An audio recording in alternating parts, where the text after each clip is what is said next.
చిన్నప్పుడు అంటే కాకరకాయ చేదు, ఇప్పుడైతే మోజు. చాలా ఇష్టంగా తింటారు కదా అందరు కాకరకాయ. చాలా చాలా బాగుంటుంది. అందులో షుగర్ ఉన్న వాళ్ళకి కాకరకాయ తింటే మంచిది అంటారు. అది ఎంతవరకు కరెక్టో తెలియదు కానీ కాకరకాయ మాత్రం ఇలా చేసి చూడండి, అద్భుతంగా ఉంటుంది టేస్ట్. చివరిదాకా చూడండి. ఇందులో ఒక స్పెషల్ ఇంగ్రీడియంట్ వేసాను లాస్ట్లో నేను. అది వేస్తే ఇంకా రుచి అద్భుతంగా ఉంటుందన్నమాట. ఇంకా ఆలస్యం ఎందుకండి, వీడియోలోకి వెళ్ళిపోదాం. నేనండి మీ కపిల్ దండు కుకింగ్ అండ్ మోర్కి స్వాగతం. దీనికోసం నేను 1 కేజీ కాకరకాయలు తీసుకున్నానండి. వాటిని శుభ్రంగా సాల్ట్ వాటర్లో కడిగేసి ఇలా మధ్యకి కట్ చేసుకున్నాను అనమాట, 2 ముక్కలుగా. చూడండి, ఇలా కట్ చేసుకొని కడాయిలో వేసేసి అందులో కొంచెమే నీళ్లు పోసానండి. కొంచెం నీళ్లు పోసాక కొంచెం సాల్ట్, తర్వాత కొద్దిగా చింతపండు, ఎందుకంటే చేదు పోతుంది ఇలా చేస్తే. కొద్దిగా వాటర్ పోసుకోవాలి. ఆ వాటర్ కూడా ఉడికేంత వరకు ఉంచి మిగిలినవి వంచేసి మూత తీసి ఉంచాలి. అప్పుడేమవుతుందంటే బాగా నీరంతా కూడా ఆవిరైపోయి ఆ ముక్కలు కూడా కొంచెం అడుగంటేలా అలాగే స్టవ్ మీద మీడియం ఫ్లేమ్లో ఉంచాలి. మూత తీసేవనుకోండి ఎవాపరేట్ అయిపోతుంది. ఇలా పొడి పొడిగా అయిపోతుంది. ముక్క పట్టుకుంటే ఉడుకుతుంది, కానీ మనకి పట్టుకుంటే స్టిఫ్గా ఉంటుంది, గట్టిగా ఉంటుంది అన్నమాట. అలా ఉంటే మనకి ఈ కాకరకాయ ఫ్రై చాలా బాగుంటుంది. చూడండి, ముక్క పట్టుకొని చూపిస్తాను మీకు. ఉడికిపోయింది, కానీ అట్ ద సేమ్ టైం గట్టిగానే ఉంది. దీనికోసం 4 ఉల్లిపాయలు నేను సన్నగా పొడుగ్గా కట్ చేసి పెట్టుకున్నాను. ఇప్పుడు కడాయిలో కొంచెం ఆయిల్ వేసేసి ముందుగా కాకరకాయ ముక్కలు వేయించుకోవాలి. ఇలా చిన్న చిన్న ముక్కల కింద కట్ చేశాను నేను. ఆ ఉడికించిన కాకరకాయలు ఒక 2 దఫాలుగా వేయించుకుంటున్నాను ఆయిల్లో. కొంచెం ఆయిల్ వేసేసి కొంచెం ఎర్రగా వేగాలి. ఇవి మొత్తం ఎర్రగా వేగాలంటే ఒక 4-5 నిమిషాలు పడుతుంది ఈజీగా. ఇదిగో ఇలా ఈ కలర్ వచ్చేలాగా వేయించుకోవాలి. ఈ వేగిని వేరే ప్లేట్లోకి షిఫ్ట్ చేసుకొని మళ్ళీ ఇంకొకసారి కూడా వేసుకొని వేయించుకుంటున్నాను అదే ఆయిల్లో. ఆయిల్ కూడా కొంచెం పడుతుందండి, ఎందుకంటే కాకరకాయ ఫ్రై చేయాలి, మళ్ళీ మనం ఆనియన్స్ అవి కూడా వేయించుకోవాలి కదా. కొంచెం ఆయిల్ పడుతుంది.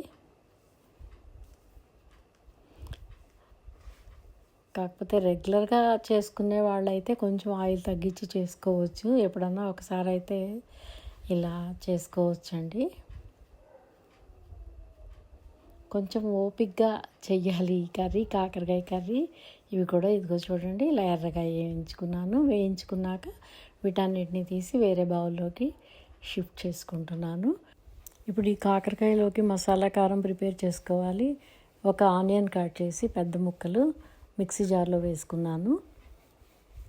తర్వాత 3 స్పూన్లు కారం, టేస్ట్కి సరిపడా సాల్ట్ వేసుకోవాలి.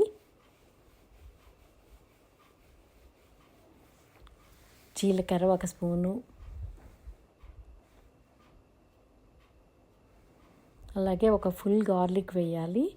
వెల్లుల్లి రెబ్బలు ఒక ఫుల్ గార్లిక్ వేయాలి. 1 చిన్న స్పూన్ పసుపు వేసుకున్నాను. ఈ గార్లిక్ క్లోవ్స్ చూడండి ఒలిచి పెట్టుకున్నాను. పొట్టేం తీయక్కర్లేదు, యాజ్ ఇట్ ఈస్గా వేసేస్తున్నాను. ఇందులో 1 స్పూను ధనియాలు కూడా యాడ్ చేసుకోవాలి.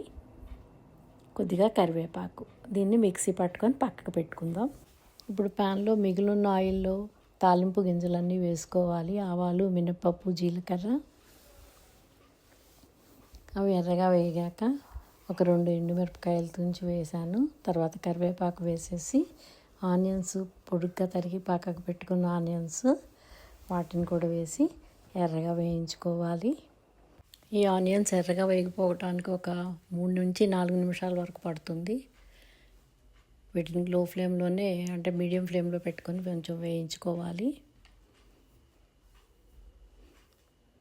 కొంచెం కలర్ మారితే సరిపోతుందండి. చూడండి, ఇలా అయిపోయాక మనం ప్రిపేర్ చేసి పెట్టుకున్నాం కదా మసాలా కారం, వెల్లుల్లి కారం, ఆ కారం కూడా దీనిలో వేసేసి ఈ ఆనియన్స్లో బాగా కలుపుకొని ఇది కూడా ఒక 2 నిమిషాల పాటు వేగనివ్వాలి.